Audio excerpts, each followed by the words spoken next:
Hello everyone, कैसे हैं आप सभी को नवरात्रि की हार्दिक शुभकामनाएं। और आज हम करने वाले हैं क्लास 8 का रिप्रोडक्शन ऑफ एनिमल की बात करेंगे। इसको हम दो तरह से पढ़ने वाले हैं क्योंकि अब कभी हम एस्टेट भी आने वाला है, तो उसमें जो साइंस के क्वेश्चंस आएंगे वो इस चैप्टर से वो हम डिस्कस करेंगे।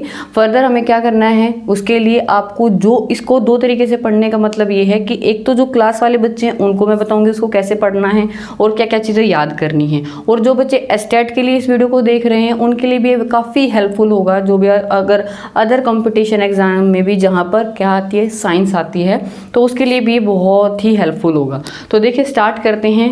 बात है चैप्टर रिप्रोडक्शन का मतलब होता है हमें अपनी जनरेशन को आगे बढ़ाना है। जनरेशन अपने कैसे करेंगे, दो तरह से होता है। पहली बात तो होता है कैसे है, वो एनिमल्स में दो तरह के होता है। जो ह्यूमन बींग्स जो हम भी हैं वो एनिमल की कैटेगरी में आते हैं। तो इसका मतलब क्या है, एनिमल में दो तरह से रिप्रोडक्शन होता है। तो सबसे पहले देखिए ओविपेरस क्यों कैटेगरी में रखा है और विविपेरस क्यों इसकी कैटेगरी में रखा है, आप आराम से समझ जाएंगे। पहली बात, ओविपेरस का मतलब होता है जो क्या करते हैं, जो एनिमल क्या करते हैं, ले एग्स, जो अंडे देते हैं। अंडे कौन कौन से देते हैं, आपने देखा होगा, बर्ड्स है, बटरफ्लाई है।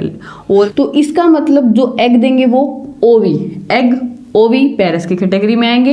एंड जो अपने यंग वंस को बर्थ देते हैं, वो जैसे ह्यूमन बींग्स हैं। ह्यूमन बींग जब हमारा छोटा सा बेबी आता है तो हम उसमें क्या करते हैं, उसके हैंड सेम होते हैं जो हमारे हैंड होते हैं, उंगलियां भी होती हैं, आईज भी होती हैं, नोज भी होता है। लेकिन एग के अंदर आप ये नहीं बता पाएंगे ना कि उसकी क्या क्या संरचनाएं को क्या आने वाली हैं, हैंड हैं, कैसे हैं। तो वो सिर्फ एक एग की फॉर्म में आपको दिखेगा। डिफरेंस समझ में आ गया है आपको। तो हम विविपेरस की कैटेगरी में आते हैं। फर्स्ट पॉइंट हो गया। सेकंड होता है एपिडर्मिक, क्या होते हैं, हेयर होते हैं। उनकी जो स्किन होती है ना, वहाँ पर हेयर नहीं होते। ये वाला जो पॉइंट है वहाँ पर नहीं होता है। किन में, ओविपेरस में। उनकी जो स्किन होती है उन पर हेयर भी नहीं होते हैं और एक्सटर्नल ईयर भी नहीं होते हैं। एक्सटर्नल ईयर का मतलब होता है कि आप जब देखिए अपने स्नेक को देखा है, क्या उसके आपने देखा है कि उनके अलग से ईयर दिख रहे हों, या अपने बर्ड को देखा है कि उसके अलग से ईयर हो, उनमें नहीं होता। तो आप किसी भी एनिमल को देखकर आप समझ सकते हैं ना कि वो किस कैटेगरी में, ओविपेरस की में है, विविपेरस में। और इसमें क्या होता है, इसमें होता है, इसमें क्या होगा, एक्सटर्नल हेयर भी होंगे, उसकी स्किन के आउटसाइड हेयर भी होंगे एंड उसके ईयर भी होंगे एक्सटर्नल में। ओके, क्या है कि सिमिलर होंगे और उनमें मेटामॉर्फोसिस की प्रोसेस होगी। देखो this is very very important. ये वाली प्रोसेस को हम डिटेल में स्टडी करने वाले हैं। कि प्रोसेस यहाँ मैं छोटा सा बता देती हूँ कि क्या होती है। कुछ ऐसे एनिमल होते हैं जो बाय बर्थ अलग होते हैं दिखने में, और उनमें कुछ तरह के चेंजेस आ जाते हैं आफ्टर बर्थ। जैसे आप फ्रॉग को देख, उसमें क्या होती है, मेटामॉर्फोसिस की प्रोसेस होती है। मतलब by after birth there are the some changes on there, वो है मेटामॉर्फोसिस। लेकिन इसमें मेटामॉर्फोसिस की प्रोसेस, ये वाली प्रोसेस यहाँ नहीं होती है। लेकिन वो क्या करेंगे, सिमिलर होंगे आफ्टर बर्थ। वो क्या करेंगे, अपने जो पेरेंट्स हैं उनकी तरह सिमिलर दिखेंगे आपको। उसके बाद इसके एग्जाम्पल्स इंपॉर्टेंट है। देखो एग्जाम्पल इंपॉर्टेंट है, एग्जामिनर यहाँ से पूछेगा। एग्जामिनर यहाँ से पूछेगा कब, एस्टेट में कि या सीटेट में, जो भी क्वेश्चंस हैं। लिजर्ड किस कैटेगरी में आता है, क्या वो ओविपेरस में आता है या विविपेरस में आता है। आप ये डेफिनेशन वो आपसे पूछना ही नहीं चाहता है, वो आपसे सीधा ये पूछेगा कि वो ओविपेरस है या वो विविपेरस की कैटेगरी में। देखो लिजर्ड क्या करती है, एग देती है, क्रोकोडाइल भी एग देता है, बर्ड भी एग एंड बटरफ्लाइज भी है। विविपेरस के तो हम ह्यूमन बींग्स हैं, कैट है, डॉग है एंड काउज है। जितने भी तरह के आप एनिमल्स देखते हैं जो अपने ही सेम काइंड के क्या करते हैं, बर्थ देते हैं, वो आएंगे विविपेरस की कैटेगरी में। अब रिप्रोडक्शन होता है दो तरह से। रिप्रोडक्शन कितने तरह से होता है, दो तरीके से होता है। एक होता है सेक्सुअल और एक होता है एसेक्सुअल रिप्रोडक्शन। दोनों का क्वेश्चंस बनते हैं। सेक्सुअल में क्या होता है, इसमें होता है कि यहाँ पर एक मेल होगा और एक फीमेल होगी, ठीक है। मेल एंड फीमेल बनकर जब फर्टिलाइजेशन होता है, उनके जब गैमेट्स मिलते हैं तो यहाँ पर फर्टिलाइजेशन होता है और यहाँ पर क्या बनेगा, जायगोट बनेगा। ये आपकी फर्स्ट सेल होती है, फर्स्ट सेल होती है, मैं लिख देती हूँ। जो फर्स्ट सेल बनेगी, जो पर जायगोट बनता है, वो होता है सेक्सुअल रिप्रोडक्शन। मतलब यहाँ पर दो तरह के पेरेंट्स होंगे, male and female. Sexual reproduction में क्या होगा, सिंगल पेरेंट्स, मैं लिख देती हूँ। इसमें क्या होगा, सिंगल पेरेंट्स होंगे। सेकंड इसमें क्या होगा, ये यूनिसेलुलर होगा। यूनिसेलुलर का मतलब है जिसमें सिंगल सेल होता है, सिंगल पेरेंट सिंगल सेल, ठीक है। और थर्ड ये क्या होंगे, आइडेंटिकल होंगे। आइडेंटिकल होंगे। आइडेंटिकल मतलब वो सेम दिखेंगे अपने ही पेरेंट्स। आइडेंटिकल होते हैं, यूनिसेलुलर होते हैं, सिंगल सेल होते हैं और उनमें सिंगल पेरेंट्स ही होते हैं, एक ही पेरेंट होगा। ठीक है, अब कहेंगे कि इनके एग्जाम्पल बताइए। एग्जाम्पल से पहले आपको क्या करने हैं, इसके एग्जाम्पल होते हैं अमीबा, हाइड्रा। अमीबा से आपने देखा होगा एक सिंगल सेल होती है, उसके बाद वो क्या करते हैं उसके बताएंगे। एसेक्सुअल के दो टाइप होते हैं, एसेक्सुअल की दो टाइप होती हैं। दो कौन कौन सी होती हैं, एक तो होती है budding and second is your binary fusion. Binary fusion क्या होता है इसको भी एक्सप्लेन करने वाले हैं। बडिंग प्रोसेस क्या होती है, देखो आपने कभी शुगर केन को देखा है। शुगर केन में क्या होता है, शुगर केन में आपका एक बड निकला हुआ होता है, उसको हम लगाते हैं, कट करते हैं और जमीन में गाड़ देते हैं। कि सेम टाइप के बड को हम क्या करते हैं, हम यूज करते हैं for the further new plant के लिए, है ना। इसलिए ये ऐसा नहीं है कि ये एनिमल्स में नहीं होता है, एनिमल्स में भी होता है। उसके बाद क्या होते हैं, बाइनरी फ्यूजन में होता है। जैसे ही आपने देखा एक अमीबा सेल ले लेते हैं हम, अमीबा सेल, इसका एक न्यूक्लियस है, ठीक है। ये न्यूक्लियस क्या करेगा, आपको कुछ टाइम के बाद ये ऐसे सिकुड़ जाएगा और इसमें दो न्यूक्लियस बनने स्टार्ट हो जाएंगे। आफ्टर सम टाइम ये क्या होंगे, बिल्कुल कंप्लीटली न्यू ऑर्गेनिज्म बनेगा जिसमें अपना साइटोप्लाज्म भी होगा और अपनी एक न्यूक्लियस भी होगा। इसे हम क्या कहते हैं, इसको कहते हैं हम डॉटर सेल। इसे हम कहते हैं डॉटर सेल। ये दोनों ही जो बनेगी इनको हम कहते हैं डॉटर सेल से। और इसके बाद हमारा जो प्लांट होता है, देखो प्लांट में भी सेक्सुअल रिप्रोडक्शन होता है, ठीक है। कहीं आप इस एग्जामिनर पूछेगा कि ऐसा कौन सा पार्ट है जो सेक्सुअल रिप्रोडक्शन में काम आता है, तो ये देखिए जो स्टेमिन होता है ना प्लांट का, वो होता है मेल पार्ट एंड पिस्टल होता है वो होता है फीमेल पार्ट। किसमें, प्लांट्स की बात मैं कर रही हूँ। प्लांट्स का जो पिस्टल पार्ट होता है दैट इज फीमेल पार्ट होता है। तो वो इनमें क्या होता है, प्लांट में भी सेक्सुअल रिप्रोडक्शन होता है या नहीं होता, यस होता है, ठीक है। And this is important one. इस चैप्टर से 1 से 2 क्वेश्चंस जरूर से जरूर बनते हैं, ये आप बात ध्यान रखें, वेरी इंपॉर्टेंट चैप्टर में से एक है। तो देखिए मैंने कहा था कि मेटामॉर्फोसिस प्रोसेस क्या होती है। मेटामॉर्फोसिस प्रोसेस वो होती है the process by which there are several changes undergo after birth.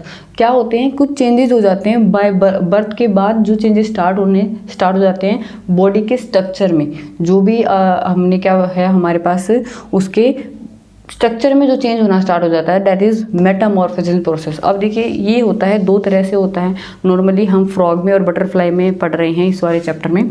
Frog में क्या होता है, फ्रॉग में होता है 3 स्टेज, इसमें क्या होती हैं 3 स्टेज हो जाती हैं। और बटरफ्लाई में क्या होता है 4 स्टेज होती हैं।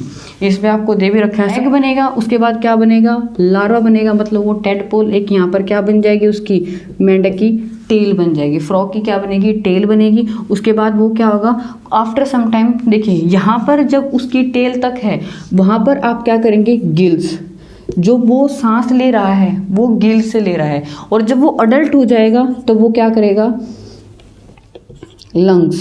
Lungs is a part to breathe. ये इंपॉर्टेंट वन है। क्या करेगा, जब तक अडल्ट नहीं हुआ है, जब तक वो मिड पोजीशन में है, एक तो उसकी टेल रहेगी और जो हमारा जो रेस्पिरेटरी सिस्टम है दैट इज गिल, जो ब्रीथिंग करेगा वो गिल से करेगा, गिल्स होंगी। और अडल्ट में क्या होगा, अडल्ट जब बन जाएगा तो जो रेस्पिरेटरी सिस्टम होगा दैट इज लंग्स, ठीक है। वो क्या करेगा, टेल गायब हो जाती है। तो देखो इसमें मेटामॉर्फिज्म क्या हुआ कि वो एग था और अडल्ट बना, एक फ्रॉग बना, लेकिन उसमें चेंजेस क्या हुए कि वो जो लार्वा बना है जब वो टेडपोल की पोजीशन में आया है तो उसकी क्या हुई, टेल खत्म हो जाती है। तो ये होता है उसमें चेंज हुआ। उसके बाद बटरफ्लाई में क्या होता है कि एक बटरफ्लाई के सबसे पहले क्या करती है, एक लीव्स के ऊपर क्या करेगी, लीव्स पर एक एग देती है। सबसे पहला काम होता है एग देगी बटरफ्लाई। फिर वो कैटरपिलर की फॉर्म में जाती है। कैटरपिलर का मतलब होता है कि वो उसको क्या करेगी, उसी को खा लेगी। उसको खाने के लिए क्या होगा, वही एक होगा उसका जो खाना होता है, वो क्या करेगी। उसके बाद वो क्या बनेगी, कोकन में छुप जाएगी, प्यूपा बनाती है एक, उसके अंदर वो क्या बनेगी, स्किन सी बना लेती है और उसके अंदर वो क्या कर जाती है, अंदर चली जाती है। उसके बाद क्या बनेगी, वो अडल्ट बनेगी। वो उसको क्या करेगी, जब बड़ी हो जाएगी तो उसको हटाएगी और बाहर निकलेगी और एक उसमें क्या होगा, चेंज होगा। एक वो देखो इसमें कैटरपिलर वाली फॉर्म बनती है तो वो अलग ही एक कीड़ा टाइप का हो जाएगा अंदर। उसके पंख बाद में आते हैं जब वो इस वाली कंडीशन में जाती है, ठीक है। उसके बाद हमारे आया फर्टिलाइजेशन प्रोसेस क्या होती है। देखो फर्टिलाइजेशन प्रोसेस होती है, जब आपने 2 तरह का पढ़ा था, सेक्सुअल और एसेक्सुअल, ये होता है सेक्सुअल रिप्रोडक्शन। सेक्सुअल होगा इसका मतलब यहाँ पर दो होंगे, दो पेरेंट्स होंगे, मेल एंड फीमेल। फर्टिलाइजेशन में क्या होगा, इंटरनल होता है और एक्सटर्नल फर्टिलाइजेशन होता है। इंटरनल का मतलब होता है जो मेल और जो फीमेल के जो गैमेट्स होंगे वो इनसाइड द फीमेल बॉडी के अंदर क्या होगा, इंटरनल, जैसे कि ह्यूमन बींग्स में होता है। जाइगोट का फॉर्मेशन होगा, यहाँ से क्या करेगा, मेल क्या करेगा, अपने हार्मोन्स को क्या करेगा, अपने जो गैमेट्स को करेगा छोड़ देगा वाटर में होगा, और वाटर के अंदर ही क्या करेंगे, फीमेल के यहाँ मिलेंगे, और यहाँ पर जो फॉर्मेशन होगा that is external fertilisation on the female body in the water. Frog is the example of external fertilisation process. अब उसके बाद इसमें क्या होते हैं, आपसे वो सीधा क्वेश्चन पूछेगा, 4 ऑप्शन देगा, उसमें पूछेगा कि बताइए मेल रिप्रोडक्टिव पार्ट्स कौन से होते हैं एंड फीमेल रिप्रोडक्टिव पार्ट कौन से होते हैं। आपको ये याद करने हैं, इसका मतलब क्या है, मेल के भी 4 होते हैं और फीमेल के भी 4 होते हैं। मेल में क्या आएगा, टेस्टिस। फर्स्ट, टेस्टिस का मतलब होता है जहाँ से टेस्टोस्टेरोन बनता है, टेस्ट्रोजन निकलता है यहाँ से, और ये क्या करता है, उसके बाद टेस्ट्रोजन जाता है मेल की बॉडी से। स्पर्म डक्ट क्या करती है, उस को सीमन को क्या करती है, ले जाती है, कहाँ पर लेकर जाती है, स्पर्म डक्ट के थ्रू। ये डक्ट्स नलिकाएं होती हैं, उनके थ्रू वो क्या करता है, फीमेल बॉडी के उसमें जाता है। ये क्या होता है, पेनिस क्या करती है, फीमेल बॉडी में अपने सीमन को ट्रांसफ़र करती है। सीमन का क्या होती है, ट्रांसफरेशन होता है कहाँ से, पेनिस से। और अरेथ्रा में क्या होता है, यहाँ से यूरिन भी जाता है और सीमन भी जाता है। ये दोनों ही क्या होते हैं, ये पेनिस के अंदर का ही पार्ट होता है, एक सेल होती है जहाँ से अरेथ्रा बाहर निकलता है। अब फीमेल प्रोडक्टिव में क्या होता है, जहाँ से देखो सबसे पहला टेस्टोस्टेरोन, तो इसमें होता है ओस्ट्रोजन। जो फीमेल में जो हॉर्मोन्स होते हैं उसको कहते हैं, जो फीमेल से निकलता है।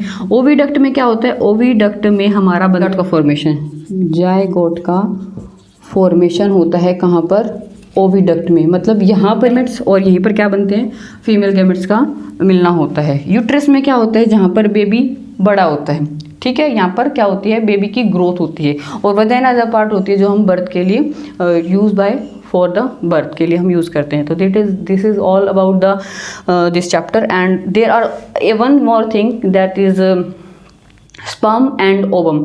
स्पर्म होता है the smallest cell in the man में जो सबसे स्मॉलेस्ट सेल होती है वो होती है स्पर्म होती है। और ओवम लार्जेस्ट सेल, जो वुमेन में जो लार्जेस्ट सेल होती है ना, वो क्या होती है, ओवम होती है लेडीज़ में।